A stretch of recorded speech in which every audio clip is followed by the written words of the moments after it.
notes. I said, I'm not Biden. I don't need notes. Yeah. I do it. Okay. Well, let me get into this. I'll watch Secret Service go crazy. How many times you drove it around? Wow. Everything's computer. It's beautiful.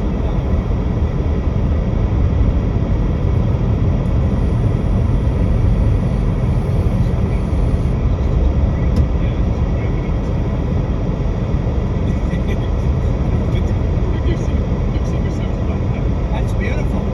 You started? Did I?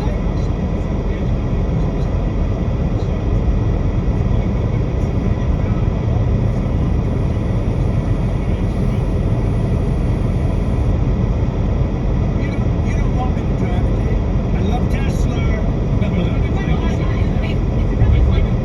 Which car are you going to buy? The one I like is that. And I want that same color. This event is exactly the kind of conflict these two men said they would avoid. Musk spent over $250 million on Trump-related campaign efforts, floating another 100 M, as I mentioned to you tonight. If Trump's administration were doing anything to possibly help Elon Musk's Tesla, remember, Musk recently and falsely claimed that he would recuse from it, which of course means he would have had to recuse from this entire White House event. And he's also said in that same clearly false set of remarks that he never asked Trump for anything. I mean, I haven't asked the president for anything ever. And if it comes up, I'll lean in. Well, so you won't be involved. Yeah, I'll recuse myself if it is. If there's a conflict, you won't be involved. I mean, I wouldn't want that, and he won't want that. That was just one of those things they said amidst this blizzard, and maybe Fox's Sean Hannity should do a follow-up piece, because kind of embarrassing when they make that claim on your own program in your interview and then you don't mention when they violate it. The claim was false. Recuse means removing yourself from the participation to avoid a conflict of interest. This was a conflict of interest because they're promoting Musk's Tesla, and he did not recuse from what is a much needed boost, potentially, for his company as its stock tanks in total free fall this week. Washington Post notes Trump is openly rewarding his friends. Musk hypes the spending for Trump. That's the back and forth. There's the conflict. All of this, as federal agencies, all the way up to the White House promotion for Tesla, we see Trump trying to bend the government to help Musk.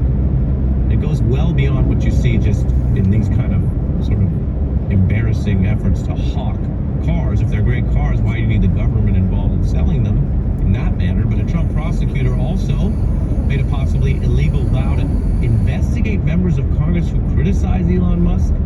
That's, again, helpful to Musk coming from the Trump administration. And then Trump recently said he agrees with a suggestion that people who protest Tesla are actually, quote, domestic terrorists harming a great American company, end quote. We would not expect American judges to allow any sort of treatment of protesters as domestic terrorists because they go to a Tesla, as you see here, but it is quite an extraordinary breach. The political hypocrisy also extends to the Republican Party, which always, for decades, has said they want free markets. They don't want the government picking winners and losers, even at a broad level, even at the industry level. Remember a much smaller issue with a company called Solyndra, which didn't get this kind of ad hoc advertisement in the White House, but through the actual formal lawmaking process, they used about a $500 million loan guarantee, but Solyndra didn't make it as a business. They went bankrupt. Back then, Republicans said they were aghast at what they called Democrats using any funding to pick the market's winners or losers. We all know about the $500 million loan to the now bankrupt Solyndra. This Solyndra scandal. The administration was willing to take extraordinary measures to keep Solyndra afloat. Let's take Solyndra, for example. Right. There, the federal government picked a winner, and it turned out to be a loser. Now Republicans defend, some even cheering Trump handpicking his view of a winner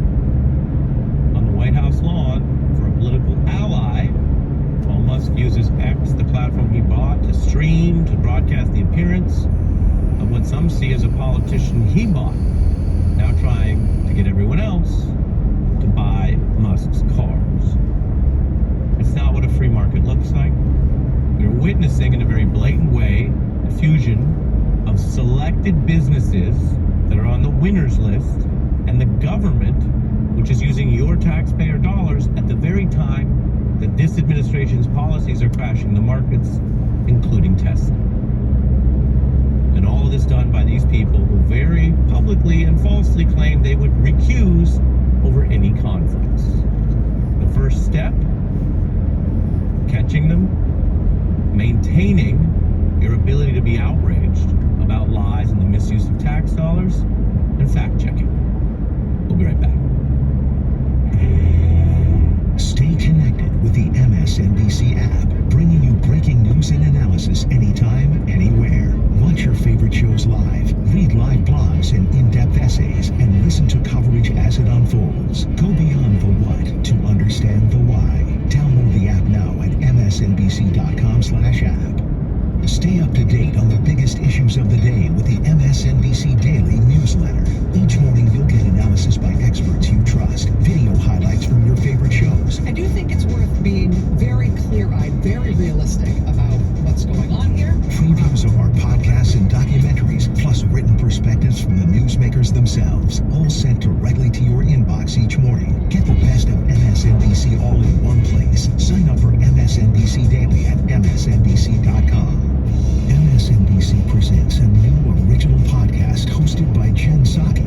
Each week, she and her guests explore how the Democratic Party is facing this political moment and where it's headed next. There's probably both messaging and policy issues, but as you look to kind of where the Democratic Party is, do you think it's more a messaging issue, more a policy issue? The Blueprint with Jen Psaki. Subscribe to MSNBC Premium on Apple Podcasts for ad-free listening and bonus content. There's the circuit breaker, 2549-48, and the bell. So we'll wait here. We'll suspend trading for 15 minutes. Oh, we have 15 and minutes. See what happens after that. Hitting the circuit breaker. That was CNBC 5 years ago today. And something people were still learning how to pronounce. COVID, coronavirus, triggered the sell-off that suspended trading. It got so big. That hasn't happened in the last couple of weeks. The market, though, was facing its worst one-day loss since the infamous Black Monday of 1987. It shows how Trump has faced some pretty skeptical markets already in both of his terms. What had happened to lead up to that event was the WHO saying COVID was a pandemic officially. That ultimately proved very true, as we all know, with millions dying around the world. Here's how you can see what happened in a chart, courtesy of the New York Times, the meteoric rise in unemployment. Right? We all remember the deaths and the healthcare issues, but this is also how it rattled the economy as we know it. When you look at kids, test scores in math and reading have plunged and not recovered since that baseline. Americans stuck at home spent more time watching TV. Does anyone remember Tiger King? Or even The Last Dance? Two pieces of culture that happened to come out when everyone was at home, experiencing something together. And then you have COVID politics. First, hitting Trump. He has said, and many others agree, that he might not have lost that election if not for the pandemic. It certainly powered the opposition and the compromise Democrats made to pick Joe Biden as a unifier who might offer competence as an alternative to what looked like a failed pandemic response. Bob Woodward had access to Trump at that time with interviews on tape. We've done a special with the legendary journalist about it. And as we mark 5 years since COVID, remember how Woodward had the front row seat of what he saw as Trump's failures. We were in the middle of the crisis, and he still was not acting. This idea of we have it under control, it was never under control. He did not know what he was doing. He didn't care. I once asked him, I said, what's the job of the president? And he said, to protect the people. I've never seen such a failure to protect the people. As we mark 5 years since COVID,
certainly tapped into these other angers that were about the Obama era. You could call some of it racism, but you could call some of it a distrust of the Democratic Party. What do you see with young people today who, by definition, it's not shade, have shorter memories than older voters as they look up and say, wow, this is what the federal government's doing? Yeah, well, I think a lot of this activism is out of necessity. Ultimately, we're just fighting for our futures. You know, things like the Department of Education really affects our day-to-day lives. Again, we'd love Social Security someday, and these cuts are really coming for that future. I've got some of the college stuff here. The Guardian says there's chaos on campus with the Trump cuts kicking in. CNN, scholarships to housing, college students struggle with the effects of these DEI orders. And the Education Department, which we've covered throughout our hour tonight, and we had a professor on last night. And yet, a lot of folks who are watching the news have seen colleges seem to have had a ton of tension unrelated or before Trump. Ever since the Mideast war became a big issue, and now you have a lot of DEI attacks. Can you enlighten us on what people who are in or coming out of college are thinking right now about politics, and whether they're still sort of saying, oh, well, Trump's bad, but a lot of them are critical of the Democratic Party too? Well, I think a lot of Gen Z feels that the system is kind of rigged against us, and that has been going on for longer than 8 weeks. You know, when we talk about affordability and the idea of wanting to buy a home someday and certain rights that maybe our parents have that we no longer do, it seems like kind of this idea of the American dream has been kind of out of reach for Gen Z people, and we've been, again, trying to fight for kind of our right to that. Jessica Stiles, Voters of Tomorrow, thanks for joining us. Really appreciate it. I want to thank everyone for joining us as well, and tell you, if you have any questions for us, you can always find me online at Ari Melber on social media. That's at Ari Melber across all of them. We have the X, we have the Facebook, we have the YouTube I mentioned earlier.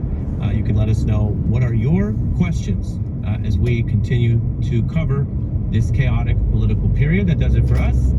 It's President Trump's first 100 days, and MSNBC's Alex Wagner will be covering it all from the front lines. What issue matters to you the most? Join her as she travels the country to talk to the people at the center of the president's policies and promises. Do you think now that he's pardoned everybody, he can count on this group of people again? Search for Trumpland with Alex Wagner wherever you're listening and follow. Subscribe to MSNBC Premium on Apple Podcasts to listen ad-free.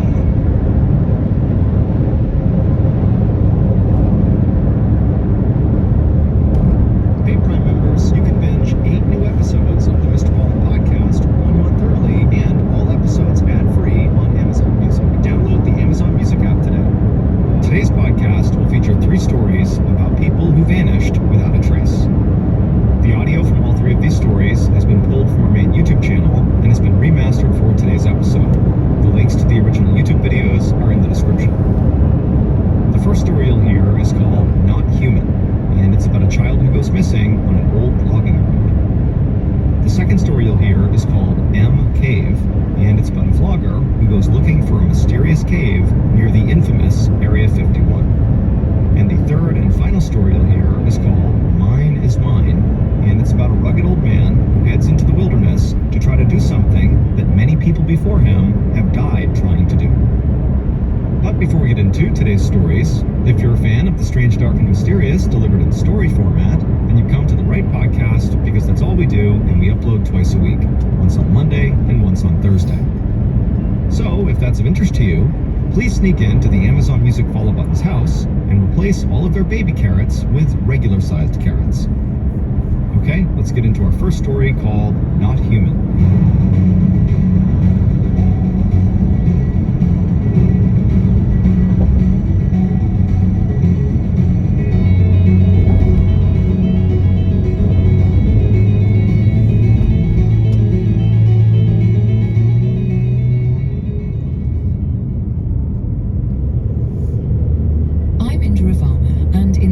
Season of The Spy Who, we open the file on the spies who invaded suburbia.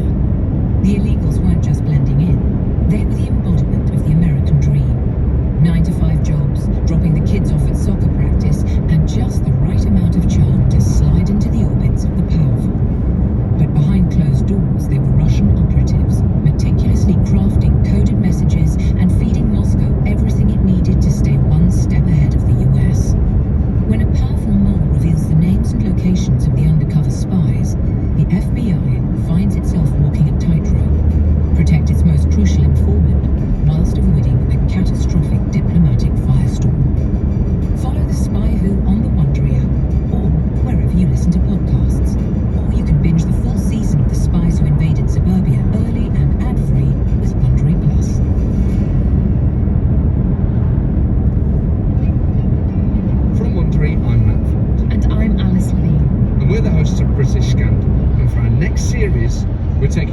to the 80s. This is Thatcher's Britain. These are the boom years. But boom is notoriously somewhat bust. It is, and that's the case for Asim Nadir. He built one of the UK's biggest conglomerates of the 1980s, a jewel in the FTSE 100, and he built it with just his bare hands, a fertile imagination, and a whole heap of money. Ah yes, the important ingredient we love buys a British scandal. This sounds absolutely perfect. The only thing that would make it better would be the Prime Minister herself, maybe a trophy wife, and a bonkers escape from the law on a two-seater propeller plane. I live to serve Alice. This story is all that and more. To listen to Thatcher's favourite fraudster, follow British Scandal wherever you listen to your podcasts, and binge entire seasons early and ad-free on Wandering Books.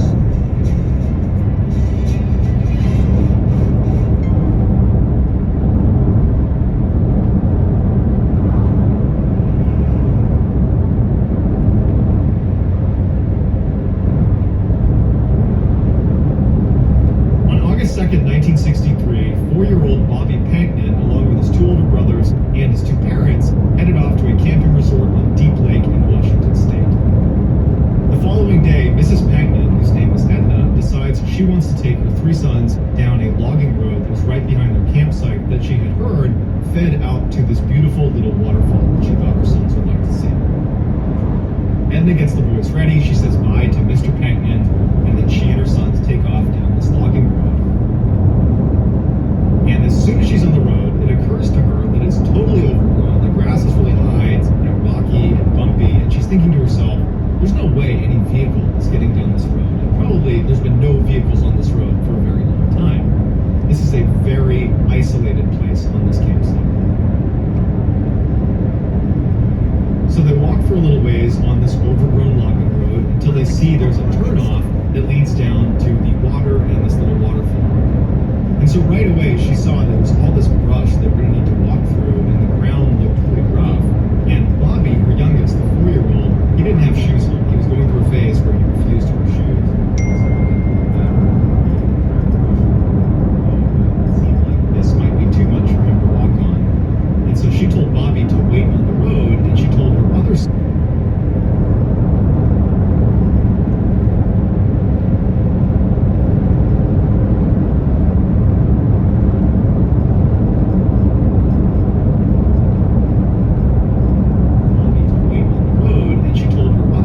Jimmy, the 6-year-old, to wait next to him. Those two would stay on the road together while she and Bill, the 10-year-old, would go past the brush, go down to the water, check it out for a couple of minutes, and then she would come back, she would pick up Bobby, and Jimmy would come along, and then they would go down and look at the water, and then they would leave. Bobby didn't seem to mind, so he just sat on the road, and Jimmy was a little bit frustrated that he couldn't go with the first group, but he sat down too, and Bill and Edna took off past this brush down to the water. Now the distance between where Bill and Edna and where Bobby and Jimmy were was only about 10 feet. There was just this brush right in the middle of them that did obscure their view. They could not see each other, but they are very close to each other. And so Jimmy is sitting next to Bobby, and he's getting increasingly more and more restless. He wants to go down and look at the waterfall. He wants to be down there with his older brother and his mom. And so at some point he just can't take it anymore. And Jimmy does something that to this day he regrets every single day. And that is he got up and left his brother. He went through the brush down to where Bill and Edna were. And as soon as Edna saw him, she was mad at him, and she goes, "What? You left Bobby up there? Come on." And so they turned around after about 60 seconds and then right back up. And when they got back, Bobby was gone.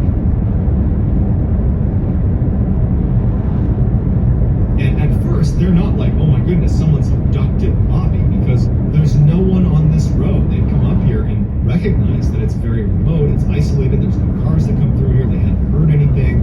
And so their first instinct was, okay, he probably got up, and is behind a tree, or walked down the hill over here, or he's nearby. And so they're yelling for him, they're walking around, and no one's panicking yet. In fact, really, Edna was just annoyed with Jimmy that he had left Bobby, and that he's to blame right now, but it's just an inconvenience at this point. But after a couple of minutes, when they can't get Bobby to yell back where he is, they start to realize they might have a problem here. And so Edna becomes more panicked, and she's yelling at the top of her lungs for her son. She's having her other 2 sons go look down by the water, go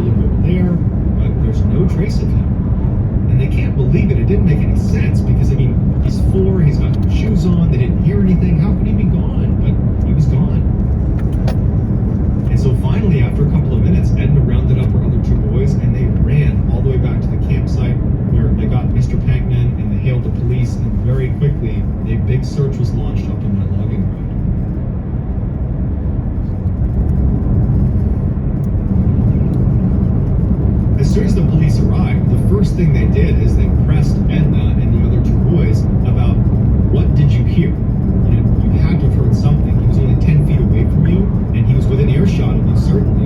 What did you hear? Did a vehicle come through? Did you hear an animal? Did you hear anyone talking? And Edna and the other two boys, they swore that they heard nothing, that they're just as baffled by it as anybody else. And so the police really didn't have a good starting point of where Bobby could have gone. And in that area, there wasn't any, steep drop-offs or obvious places that Bobby could have fallen into or gotten trapped. The water for the waterfall, it's not deep. It's this little tiny brook. It'd be difficult to drown in that little brook. So they just basically started fanning out in all directions, hoping they would, find a piece of clothing or some other clue that would indicate where he went. After 3 days of searching that yielded nothing, they finally brought in a bloodhound to try to find him based on scent. And so they had the dog smell one of Bobby's shoes, and the dog immediately seemed to key in on his scent in the area where Bobby had gone missing. And the dog turns and starts running up the logging road away from the campsite, so farther into the forest. And it runs for almost 2 miles. And it never seems to waver. It's clearly picked up Bobby's scent. And it stops at this fork in the road about 2 miles away from where Bobby had gone missing. And it keys in on this one area right at the fork where there wasn't anything significant. It was just this bare patch of dirt. And so the police, they uncover the dirt a little bit. There's nothing there. They're looking around the area. That there's no indication that Bobby was ever here. So they give the scent back to the dog. And again, the dog just keeps tracking to this one section in this fork in the road. But they didn't know what to do with that information because there was nothing there.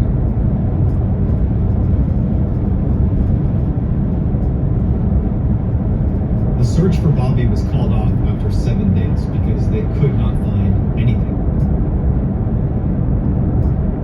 And so the lead investigator came out and did this press release where he basically said, we have no idea what happened to Bobby. However, we do think he was abducted. And his reasoning for this was pretty straightforward. Bobby was a young kid that had no shoes on in an unfamiliar forest, and he was only out of eyesight for 2 minutes. So how far could he really have gotten? Certainly not far enough that his family wouldn't have found him after those 2 minutes were up and they began looking for him. And so if you go down the abduction rabbit hole, you start with, okay, a person must have taken Bobby. But for a person to take Bobby, that means a person had to be in this area that was super isolated and remote, and they hadn't seen anybody in the area, and there were very few campers at the campsite. So realistically, if a person was going to abduct Bobby, they had to have been planning it and had to have been hiding in the trees and were stalking this family until they got to that spot where Jimmy left Bobby, and then this person runs out of the tree line, runs over to Bobby, picks him up without Bobby making a sound, he muffles him, and he runs away into the woods carrying this child, all in a 2-minute window, which was a totally abrupt window. It wasn't like this obvious thing that Bobby was going to be left alone. It looked like Jimmy was going to be sitting there with him, which would have been a deterrent, you would think, if someone was trying to abduct Bobby. But nonetheless, this window presents itself and this person runs down and takes Bobby. It just seems like that person would need to be really fixated on Bobby, one, and there wasn't a clear reason for why anyone would be very fixated on Bobby or this family, and two, they would need to be very strong and quick and agile, more than the average person. So we're talking like a professional athlete level of agility and physical fitness. And so while it's certainly possible that a professional athlete had been stalking this family and then ran down in this tiny little window of time and stole Bobby away without getting detected and then evaded the law for 7 days in the middle of the woods, while that's possible, it's pretty unlikely. And investigators reached this conclusion. They thought, it does seem pretty unlikely that a person did this. So they moved on to animals. They said, okay, maybe a bear took Bobby. And so they brought out bear-sniffing dogs to search the area for signs that a bear had been there, and there hadn't been. And so they said, okay, maybe a cougar had been there. And so they brought out a cougar expert who looked around the area, and there was no signs of a cougar in the area.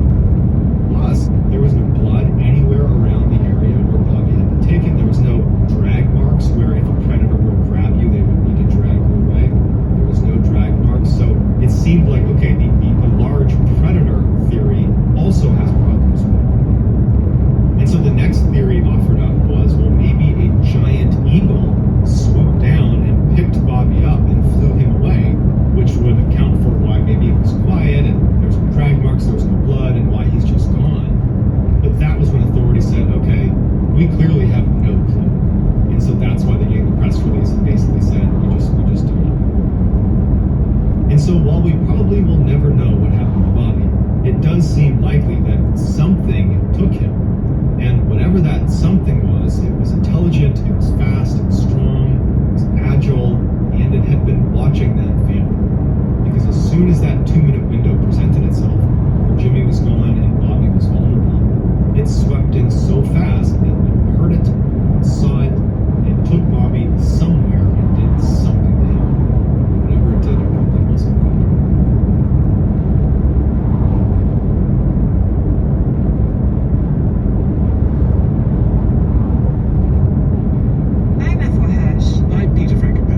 Katia Faber's fight for justice after her son, Alex Morgan, was savagely killed by an ultra-rich socialite.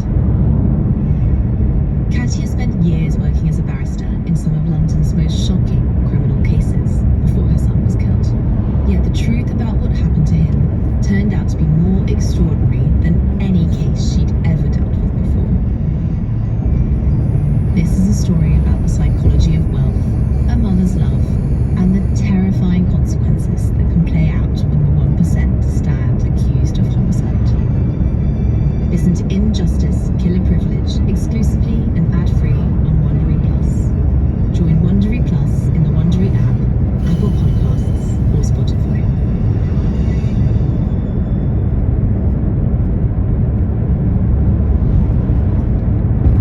Our next story is called M Cave.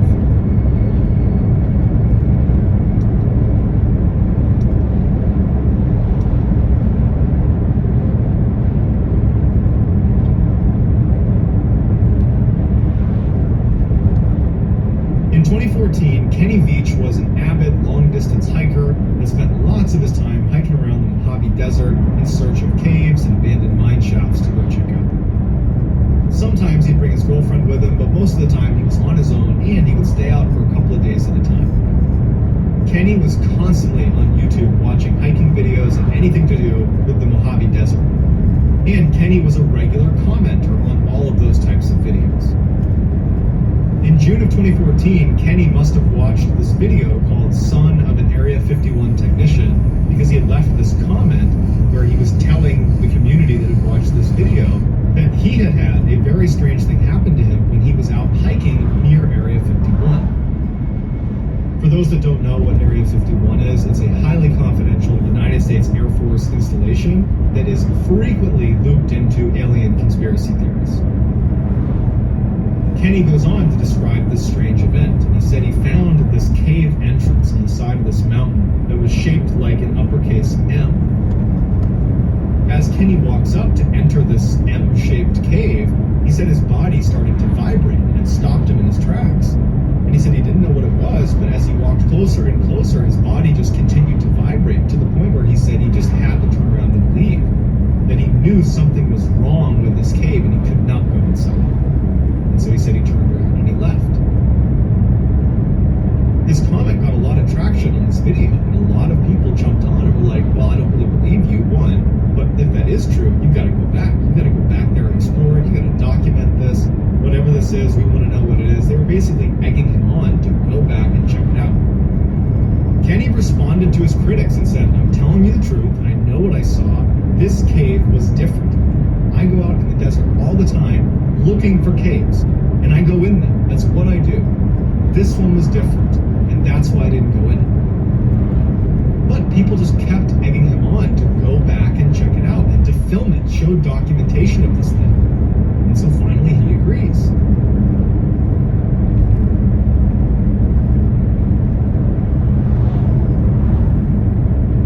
A couple of months later, Kenny goes back out to the Mojave Desert with his camera, and he films himself looking for the M cave. But he can't find it, so the video's kind of a bust.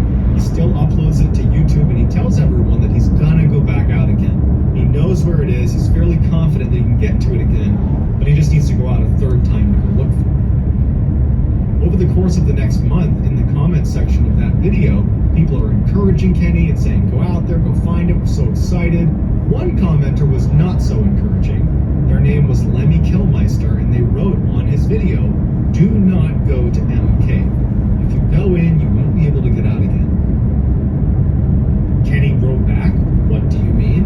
And Lemmy Killmeister didn't respond and subsequently vanished from YouTube. Kenny brushes this off, and on November 10th, 2014, he heads back out once again to try to find M Cave. On November 14th, when he had not returned and his girlfriend had not heard from him and couldn't get in touch with him, she called the police. The police launched this massive search for Kenny.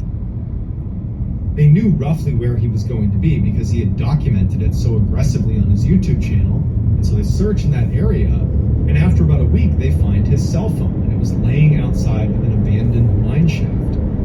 Now, immediately, searchers think, well, he must have fallen into this mine shaft that was almost a vertical mine shaft. He must have fallen in there to his death. So they get a camera and they feed it down into this mine shaft, and there's no one in there. And very clearly, no one had been down this mine shaft in a very long time. Certainly not Kenny. There were no tracks around where his phone was located, so no animal tracks, no people tracks, and the phone didn't have blood on it or scratches on it. It was just sitting there with no new information. Beyond the cell phone, they had nothing else to go on, and eventually the search was terminated. Kenny never turned up. He was just gone after that.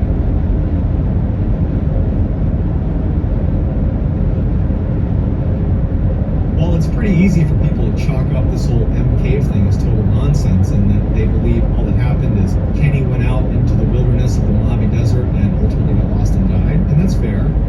I do want to offer up one thing about his description of being near the cave that first time he saw it.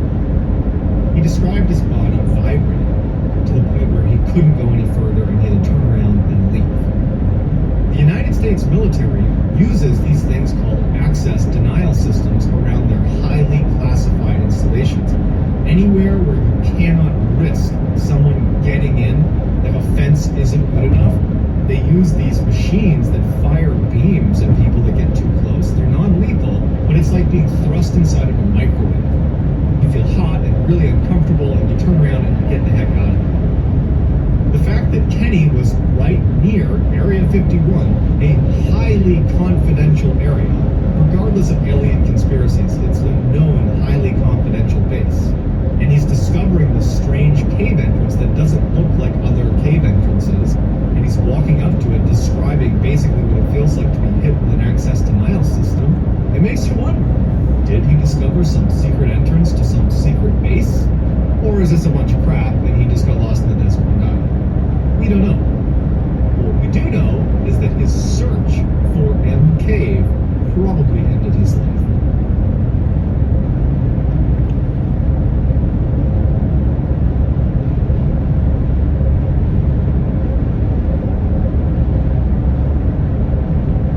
This year, why not let Audible expand your life by listening? Explore over 1 million audiobooks, podcasts, and exclusive Audible originals that'll inspire and motivate you. Tap into your well-being with advice and insights from leading professionals and experts on better health, relationships, career, finance, investing, and more. Maybe you want to kick a bad habit or start a good one. Or maybe you realize it's time to start prioritizing your own happiness. If so, might I recommend Mel Robbins' latest The Let Them Theory, narrated by Mel herself. It teaches you how to stop wasting energy on what you can't control and start focusing on what truly matters. You, listening on Audible, can help you reach the goals you set for yourself. Start listening today at audible.com.uk. If you're listening to this podcast, then chances are good you are a fan of the strange, dark, and mysterious. And if that's the case, then I've got some good news. We just launched a brand new strange, dark, and mysterious podcast called Mr. Ballen's Medical Mysteries. And as the name suggests, it's a show about medical mysteries, a genre that many fans have been asking us to dive into for years, and we finally decided to take the plunge, and the show is awesome. In this free weekly show, we explore bizarre, unheard of diseases, strange medical mishaps, unexplainable deaths, and everything in between. Each story is totally true and totally terrifying. Go follow Mr. Ballen's Medical Mysteries wherever you get your podcasts, and if you're a Prime member, you can listen early and ad-free on Amazon Music.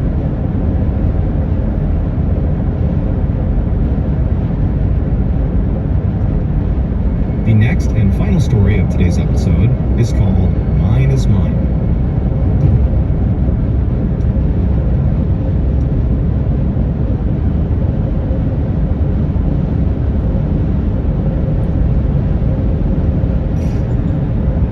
On an early morning in August of 1931, an 86-year-old man carrying a massive backpack limped into a supply store in the tiny town of Alvin, British Columbia, Canada.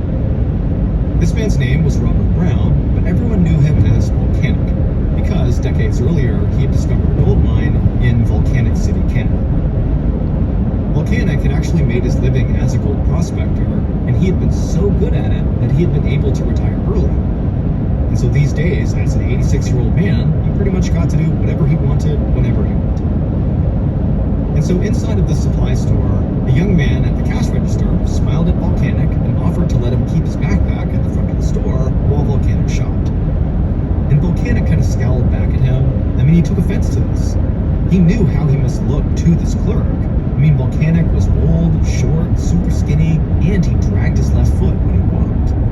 And so he figured, this kid must think he's weak, and Volcanic hated that. He did not think he was weak. And so he said to the guy, "No, I can carry my bag myself, thank you very much." Then, to show the clerk there was more to him than met the eye, Volcanic flashed this big grin, revealing this gaudy, enormous set of gold teeth that he had bought when he had struck it rich in Volcanic City. And after seeing these ridiculous gold teeth, the clerk looked very taken aback, which was exactly what Volcanic wanted. Satisfied, Volcanic limped past the cash register and the clerk towards the back of the store, where he picked up some cooking supplies, ammo for his shotgun, and a pen to write in his journal. And then he took everything up front to check out. Volcanic watched as the clerk furrowed his brow as he rang up the items, clearly trying to make sense of what Volcanic was up to. He asked Volcanic if he was going camping by the Pit River that ran through town.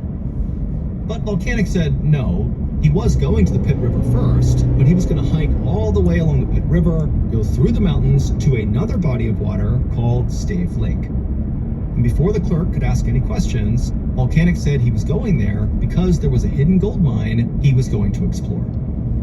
And at this, Volcanic watched with delight as the clerk's eyes got wide. Volcanic knew most people, especially in this area, thought this gold mine was a total myth. And sure enough, when the clerk recovered from his surprise, he said to Volcanic, "Hey, you really ought to reconsider going there." The clerk said he had seen plenty of people come through his shop on the way out to go try to find this mine, but nobody ever came back saying they had found it. In fact, he said that some of these people didn't come back at all. At least 2 people had died because the hike to Stave Lake was miles and miles through extremely dangerous terrain. Volcanic waited until the clerk was done lecturing him, and then he leaned over the counter and he whispered to the kid that he was different.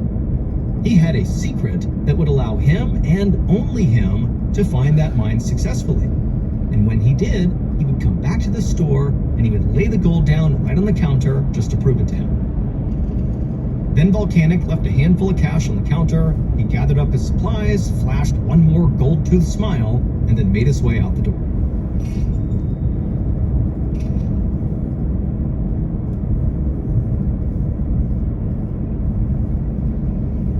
A few hours later, Volcanic hiked uphill along the rocky banks of the Pit River. He'd only covered about 5 miles so far, because after all, he was 86 with a bum left foot, and so he moved pretty slowly these days. But even still, only 5 miles into the journey, he already felt totally cut off from civilization. The Pit River was about 1,000 feet across, and it was surrounded on either side by a thick forest. Volcanic was hiking parallel with the river, with the water on his right and the trees on his left. It was a stark and isolated setting that would make most people feel small and vulnerable. But after so many years working as a gold prospector, Volcanic was very accustomed to being out in the wilderness all by himself, so this felt normal.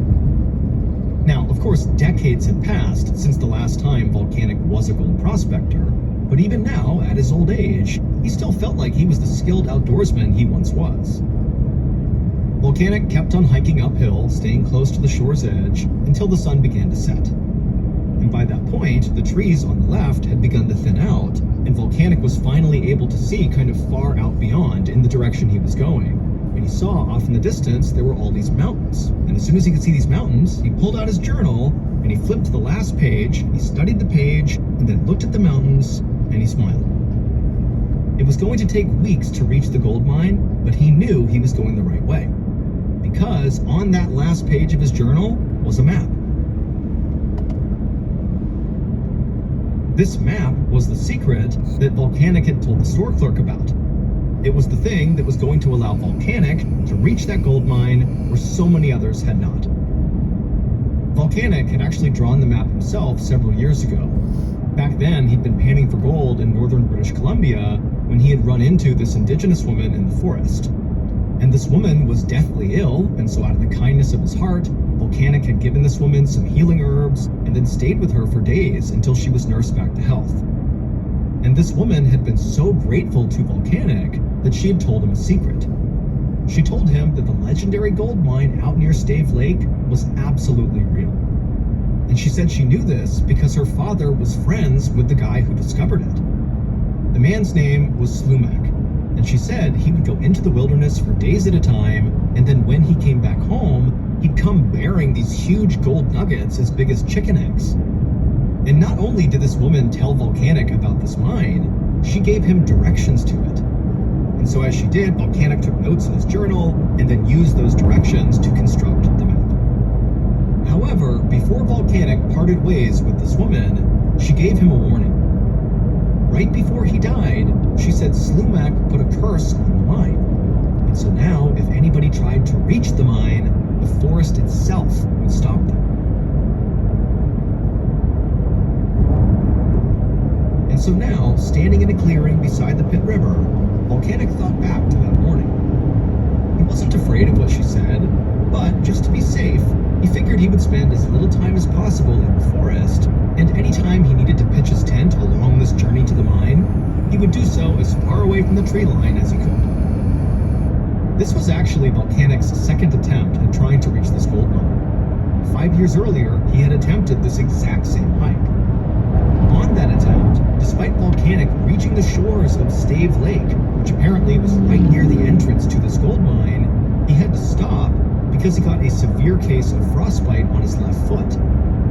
That frostbite had caused 3 of his toes to die and rot, and so Volcanic had to amputate all 3 of them with his pocket knife, right there out in the wild. No anesthetic, nothing. And so this is why Volcanic had to turn around on that attempt, and it's why he now walked with a limp. And Volcanic had to admit that the fact that he had been forced to literally cut off his own toes did make it seem like he had become a victim of Slumac's curse.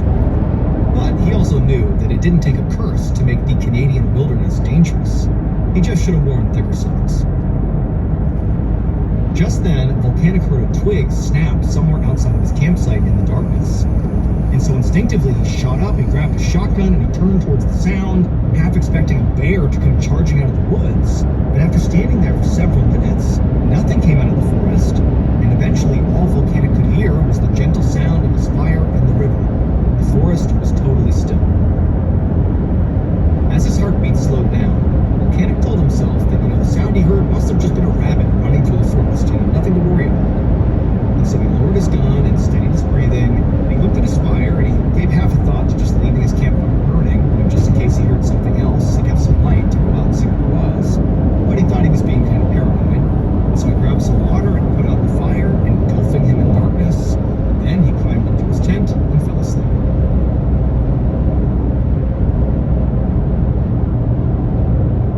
The next morning, Volcanic got up at sunrise, packed up his tent and his camping gear, and then hiked all day long. And he did this day in and day out, dragging his left foot behind him for over a month. Volcanic knew he was moving much slower than a younger, healthier man would. Some days, he could barely travel a mile before feeling so exhausted that he would have to stop. But despite becoming skinnier and more ragged by the day, Volcanic kept on hiking. And eventually, after going all the way down the Pit River and crossing through the mountains, he finally arrived at the shore of Stave Lake. The same place he'd been when he'd had to amputate his own toes. But this time, he was able to keep on going. Volcanic hiked all the way to the opposite side of Stave Lake when he came to a stop to take in the view. Surrounding the lake were all these huge rolling mountains, and in one spot, Volcanic noticed the mountains dipped down and formed a natural bowl in the earth that was filled with this gorgeous bluish-white ice. Now, even though Volcanic had never been to this place before, he knew instinctively that that had to be Stave Glacier. And this glacier meant everything to Volcanic because it was the last major landmark on his map on the way to this mine. According to his map, the entrance to the gold mine was located on the side of a mountain not far from the glacier. Now, Volcanic wanted to keep pushing forward and try to get to this entrance as soon as possible. I mean, he was excited, but the sun was starting to go down, and he knew if he kept on going at night, risk of injury was quite high. He could slip and fall. And remember, it had taken Volcanic over a month to hike into this location. He is way away from civilization. And so if he gets hurt, nobody's coming to help him. And so he decided he would stop and make camp that night. He pitched his tent well away from the tree line. He ate some beef jerky and biscuits, and then he crawled into his sleeping bag to try to go to sleep. But he couldn't. He was too excited about this mine. He was so close. And so he laid there restlessly for hours, listening to the sound of the wind pick up outside. Now, normally the sound of the wind would help Volcanic fall asleep. But tonight, it was not helping. It was actually making him feel really uneasy. The wind was loud and fast, howling across the lake. And that's when Volcanic noticed that despite all the noise outside, when he looked at the fabric of his tent, it wasn't moving with the wind. It was totally stationary. And so Volcanic sat up and he opened up the flap of his tent and looked outside. And the second he did, it got even louder, howling wind. But he couldn't feel any wind blowing. And so he struck a match and held it out in front of his tent. And the flame didn't even flicker, again, despite all this crazy howling sounds. That's when he realized there was no wind. And so feeling totally unsettled, Volcanic closed the flap of his tent, got back in his sleeping bag, clutching his gun, listening to this horrifying sound outside that he couldn't make any sense of. And then by the morning, when the sun came up, the sound just went away. By this point, Volcanic was so anxious just to leave and go to this mine that he didn't eat any breakfast. He just grabbed his journal, tore the map out of the last page, tucked it in his back pocket, and he started hiking. He still felt very uneasy about the phantom wind he had heard all night long, but now his sole focus was on this mine. He knew that if he could find it, he would not only have infinite riches, but he would also go down in history as like the greatest gold prospector ever. And on top of that, on the way back out again, he could stop at that supply store and drop some gold on the counter and rub it in that clerk's face, just like he said he would.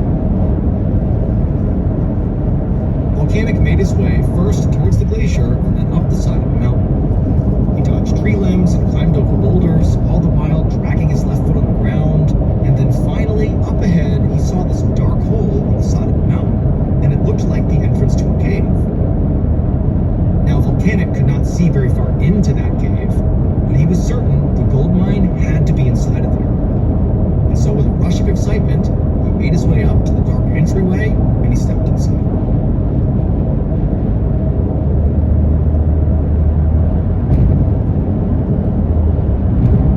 Later, on November 2nd, 1931, that store clerk back in Alvin looked out the front window of his store and watched the snow begin to fall. A blizzard was coming in, and all this clerk could think about was that strange old man with the gold teeth who had wandered off into the wilderness 3 months earlier. Now, the old man had told the clerk that he would stop by the store on his way out to prove he had found the gold. However, the man had not returned. And so the clerk wasn't sure if that was because, he was too embarrassed because he hadn't found the mine, or if maybe he had gotten stuck out in the wilderness. But either way, the clerk just had a bad feeling that, something bad could have happened to that guy. And so just to play it safe, the clerk grabbed his jacket, he left the store, and he went to go find the local game warden to tell him what was going on.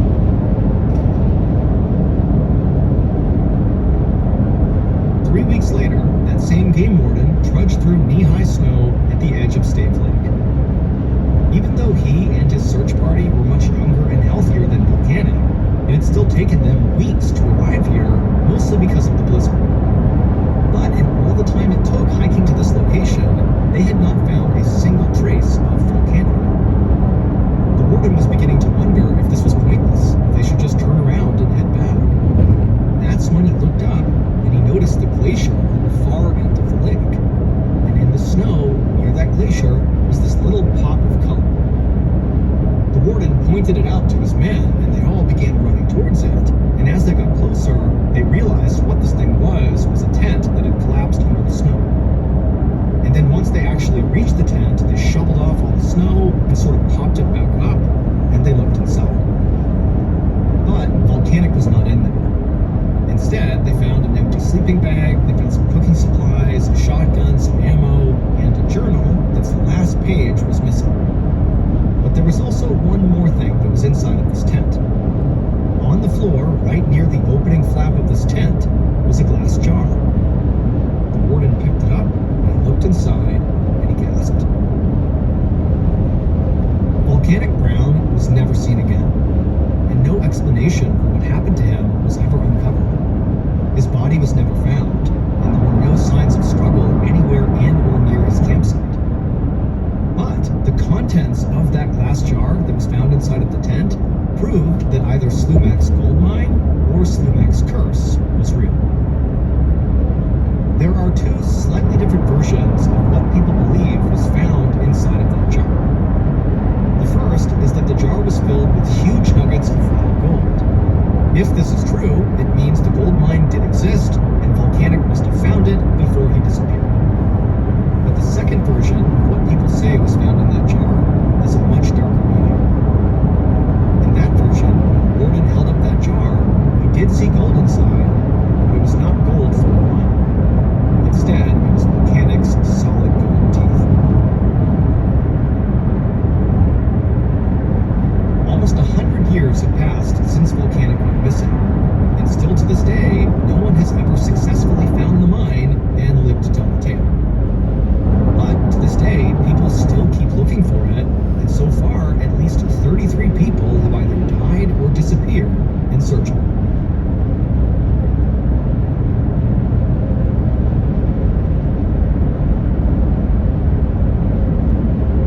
A quick note about our stories: they are all based on true events, but we sometimes use pseudonyms to protect the people involved, and some details are fictionalized for dramatic purposes.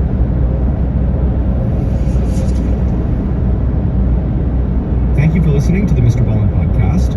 If you enjoyed today's stories and you're looking for more bone-chilling content, be sure to check out all of our studio's podcasts. This podcast, the Mr. Ballin podcast, and also Mr. Ballin's Medical Mysteries, Bedtime Stories, Wartime Stories, Run Fool, and Redacted. Just search for Ballin Studios wherever you get your podcasts to find all of these shows. To watch hundreds more stories just like the ones you heard today, head over to our YouTube channel, which is just called Mr. Ballin. So, that's going to do it. I really appreciate your support. Until next time, see you.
Thousands of audiobooks, guided meditations, and motivational series.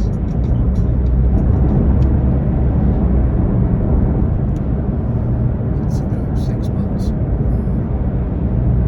Wondering Plus subscribers can binge full seasons of The Spy early and ad-free on podcasts.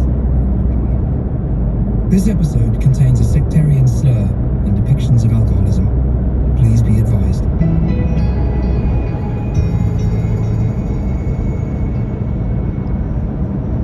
1972, Derry, Northern Ireland.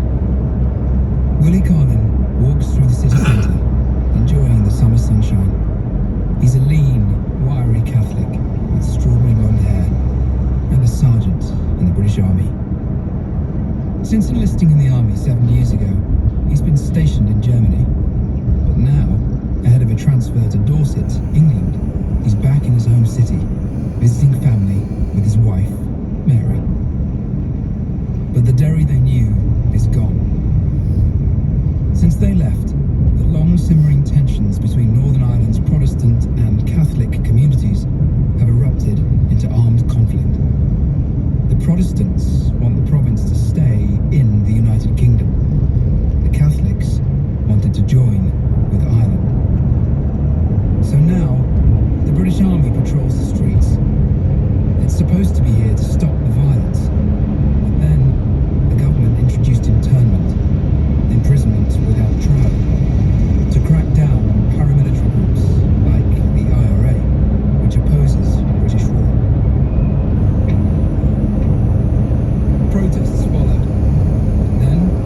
soldiers. But instead of helping them, the soldiers raised their batons and beat the couple to the ground. Carlin sees red. He grabs Mary's hand and storms towards the army's position, pulling her with him. He approaches the young soldier and holds up his military ID. I am Sergeant William Carlin of the Queen's Royal Irish Hussars. What the hell are you not playing at, hitting that woman? They're civilians, not rioters. You're supposed to be helping them. What is your name and serial number? And instead of replying, the soldier screws his face up in anger and smashes Carlin across the head with his baton. Carlin crashes to the ground, bleeding. But the pain of the blow is drowned out by the shock of being attacked by a fellow British soldier. As Mary pulls him to safety, he realizes that as an Irish Catholic and a British soldier, he's now an outsider in his own homeland. A homeland where hatred now rules.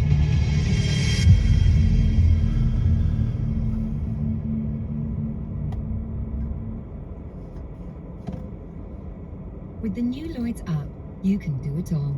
You can freeze your card if you misplace it. Whilst you search behind the sofa, blame the dog, run upstairs, run downstairs, empty your bag, look behind the sofa again, only to realise it's in your back pocket, curse quietly under your breath, and unfreeze your card, shove everything back in your bag, take a deep breath, smile, and run for the bus. Freeze and unfreeze your card at the touch of a button. The power to do it all on the new Lloyds app. Download now. T's and C's apply. With the new Lloyds app, you can do it all. You can freeze your card if you misplace it. Whilst you search behind the sofa, blame the dog, run upstairs, run downstairs, empty your bag, look behind the sofa again, only to realise it's in your back pocket, curse quietly under your breath, and unfreeze your card, shove everything back in your bag, take a deep breath, smile, and run for the bus. Freeze and unfreeze your card at the touch of a button. The power to do it all on the new Lloyds app. Download now. T's and C's apply. From Wondery, I'm Raza Jaffrey, and this is The Spy Who. Beneath the veneer of the everyday lurks the realm of the spy. It's a dark, dangerous world, full of shadowy corners, sinister motives, and corrupted morals. A place of paranoia and infiltration, sabotage and manipulation. In this season, we head into the Northern Ireland conflict, also known as the Troubles. It was a struggle between Protestant loyalists who supported British rule and Catholic Republicans who wanted to end it. For 30 years, paramilitary groups from both sides murdered, maimed, and bombed, while British intelligence waged a dirty war in the shadows to restore order and keep the province in the United Kingdom. And one of the most unlikely foot soldiers in this covert war was Willie Carlin. He was a Derry Catholic who wanted Northern Ireland to leave the UK through peaceful means. But he was also a British spy who infiltrated the Irish Republican movement in the hope of steering it away from violence. A quick note to listeners. In this season, when we refer to the IRA, we mean the Provisional IRA, which was the main paramilitary group using that name during the Troubles. You're listening to The Spy Who Sold Peace to the IRA. Episode 1, The Divided Lamb.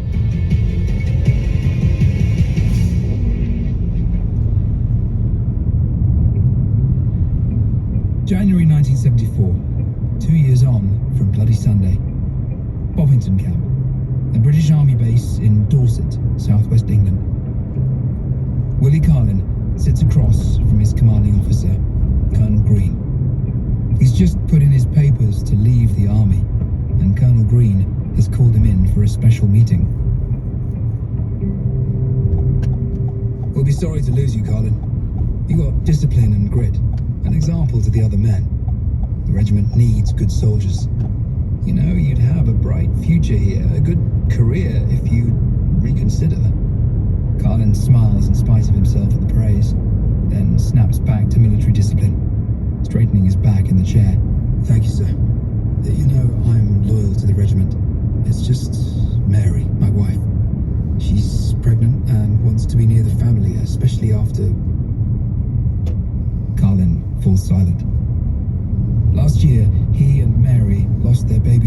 Baron to cot death. Even now, Garland can't quite bring himself to speak about it. Colonel Green looks on sympathetically. I know it's been a difficult time for your family. I understand. So you'll be going back to Derry? Carlin hesitates. It's Mary, not him, who wants to go back. He likes being a soldier. He'd prefer to stay and move up the ranks. But Mary's desperate to be with their families. Well, that's the plan, sir. Are you sure it'll be entirely safe for you? The IRA have threatened to kill British soldiers. Well, I was worried about that too, sir, but my sister Doreen has asked around a bit, and it seems, so long as I have my discharge papers, we'll be left alone. Green looks unconvinced. Well, I'll tell you what. Captain Thorpe has connections with the intelligence corps. Why don't I have a word? He could make some inquiries as well, just to make sure it will be safe. Carlin smiles. Maybe Captain Thorpe can give him a reason to tell Mary they can't go back after all. I don't think it's necessary, but that would be very kind, sir. Thank you very much. A few weeks later, Dorset, England. Carlin stands with Captain Thorpe outside Clouds Hill, a small white cottage set amidst rolling green hills. It was once the home of T.E. Lawrence, better known as Lawrence of Arabia. But Thorpe hasn't driven him here for its history, but because it's an isolated spot where they won't attract attention. Thorpe turns to Carlin. Thanks for taking this meeting. When Colonel Green told me to ask around about you returning to Derry, my friend was extremely keen to speak to you. A black Mercedes pulls up. A man wearing an expensive-looking suit steps out. He nods at Thorpe, but then looks straight at Carlin. Sergeant Carlin, my name's Alan. Pleasure to meet you. Shall we take a walk? Carlin glances at Thorpe, who gives a nod of approval. Carlin follows the man. What's this about, sir? No need to call me sir. I'm not from the army. Oh, where are you from then? Alan checks that they're out of Thorpe's earshot before replying. My organisation is undertaking a project in Northern Ireland, and we think you might be a good fit. Carlin gives a look of incomprehension. Alan continues. Our estimation is that the troubles are about to get worse, with more rioting and division. Ever since Bloody Sunday, the IRA's been getting more recruits than the British Infantry Corps. We need someone inside the Republican movement to help us understand what is going on. You want me to join the IRA? Actually, no, not at all. We'd want you to stay away from any paramilitary forces. That's more the Army's concern. Our interest is in the politics of the Troubles. Well, how am I supposed to find out about that? Get involved with community work. Help people out with their benefits or electricity supply, that sort of thing. Become someone everyone in your community trusts. We especially need eyes on Sinn Féin. Sinn Féin is an Irish party, widely regarded as the political wing of the IRA. Though the two organisations are officially separate, there's a porous boundary between its membership and the paramilitaries carrying out shootings and bomb attacks. Look, sorry, Alan, I think you've got the wrong idea. I'm just an ex-sergeant. I don't know anything about this sort of stuff. No, you're not just an ex-sergeant. You're from a Catholic family in Londonderry. This is your community. You had a relative shot dead by British troops. You'd have every reason to be a Republican. No one would question it. But I'm not a Republican. I don't support armed struggle. Yes, but my point is, no one would be surprised if you did. That's why there's an opportunity for you to help. You have to understand that for us, finding a Derry Catholic who's also a loyal British soldier is incredibly rare. You're a unique individual. Your service doesn't have to end. We will look after you. Sorry, when you say we, who exactly do you work for? Alan doesn't answer. Instead, he hands Carlin a business card. Look, if you're interested, this is the number to call. With that, Alan heads back to the cottage, gets back in his Mercedes, and drives away. Captain Thorpe approaches. How did it go? I don't know. Either I'm being set up for some sort of blackmail or this is a major wind-up. Listen, Carlin. Alan's come straight from London. He's for real. His type usually recruit from Oxford or Cambridge, so I'd take whatever he's offering seriously. To be honest, he's not offered anything. He just wants me to... Thorpe raises his hand sharply to cut Carlin off. I don't want to know. Whatever you talked about, you cannot tell anyone. Not me, not Colonel Green, not your wife. Especially not your wife. This meeting never happened. You understand?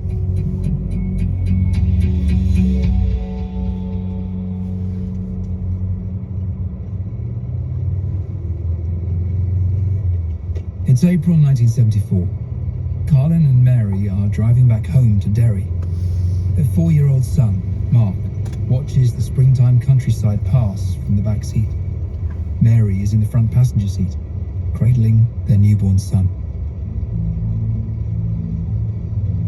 They pass a sign pointing to Londonderry, the British name for the city. But someone scratched out London so that only Derry, the city's Irish name, remains. As Carlin drives into the city, graffitied on a wall in huge letters are the words IRA rules. Informers will be shot. Mary notices Carlin shake his head and places a reassuring hand on his arm. It'll be all right. Remember what Doreen said. We'll be fine. You'll find a good job and we'll be near family. We're doing the right thing, Willie. Carlin gives her a smile. But what she doesn't know is he's already got a job. Before leaving England, Carlin accepted Alan's offer. He's now an MI5 agent, tasked with keeping tabs on the Irish Republican movement. The car passes the barricades that separate the Catholic and Protestant sides of the city. Barricades that didn't exist when they were growing up. On a nearby wall, someone has scrawled the words, "Kill all Taigs," a Protestant slur for Northern Irish Catholics. The Carlins pull up to their new home, a semi-detached, pebble-dashed house on a suburban estate. It's in the Gobner-Scale neighbourhood, where their extended families live, a small Catholic enclave